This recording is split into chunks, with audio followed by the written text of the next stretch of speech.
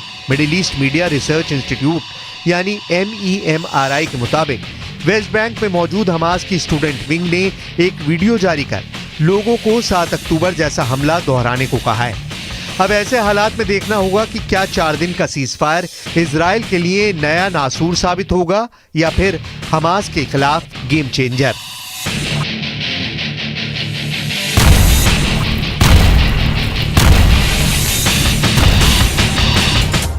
Israel की tension, उसकी परेशानी ईरान ने बढ़ा दी है। ईरान ने जिस मिसाइल का पोस्टर 1 साल पहले दुनिया को दिखाया था, पूरी दुनिया के सामने रखा था, अब इजराइल को खौफ सता रहा है कि इस मिसाइल से उसके 2 शहरों को पूरी तरह खत्म किया जा सकता है। यानी एक ही झटके में हजारों लोगों की जिंदगी मौत में तब्दील हो सकती है।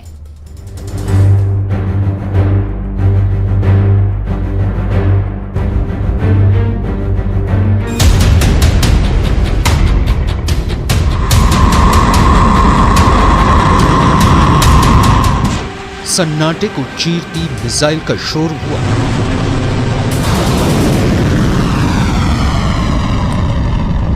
आवाज से 5 गुना रफ्तार वाली मिसाइलें लॉन्च होने लगी और फिर जमीन पर जोरदार धमाका होता है, इतना जोरदार कि जलजला आ जाता है। आग की लपटों के साथ जमीन का जर्रा जर्रा बिखर जाता है। धुएं का गुबार पूरे आसमान में छा जाता है। लगभग 50 सेकंड के इस वीडियो क्लिप से दुश्मन का कलेजा कांप उठा।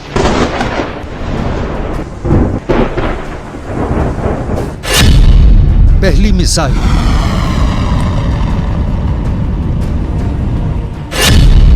दूसरी मिसाइल,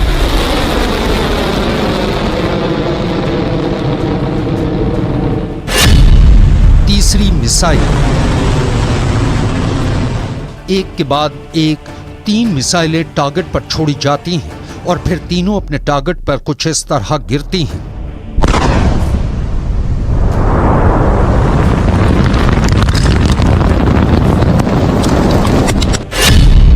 धमाका नंबर 1,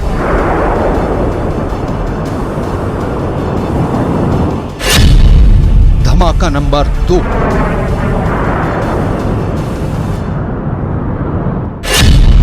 धमाका नंबर 3,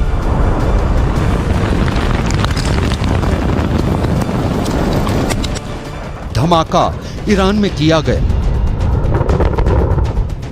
लेकिन इसकी आवाज तेल अवीव तक पहुंची। इस ब्लास्ट का शोर हजारों किलोमीटर दूर व्हाइट हाउस में भी सुना गया। इतना जोरदार धमाका था कि नेतन्याहू और बाइडेन का दिल बैठ गया।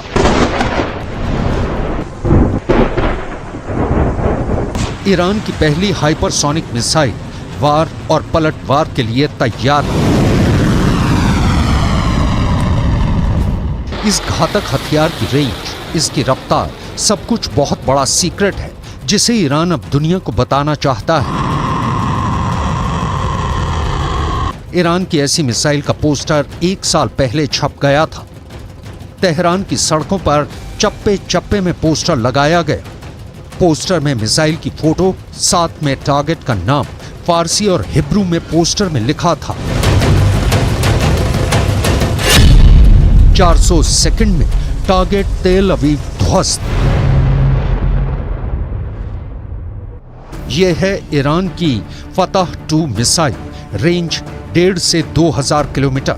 यानी ईरान से इजराइल तक यह हमला करेगी और इसे रोकना नामुमकिन होगा।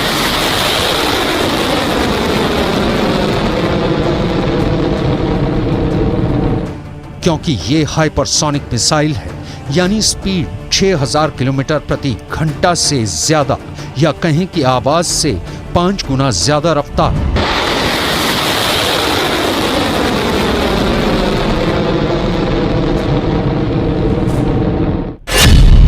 फतह का फारसी में मतलब होता है विजेता, और ईरान इसी नाम के जरिए नेतन्याहू को एक संदेश देना चाहता है।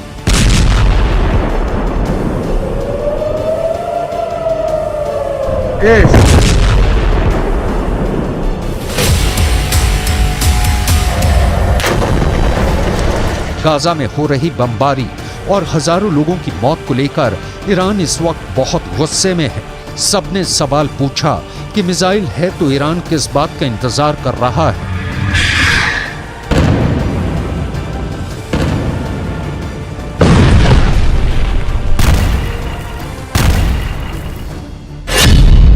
ये बात साफ है कि फतह का टारगेट इजराइल है।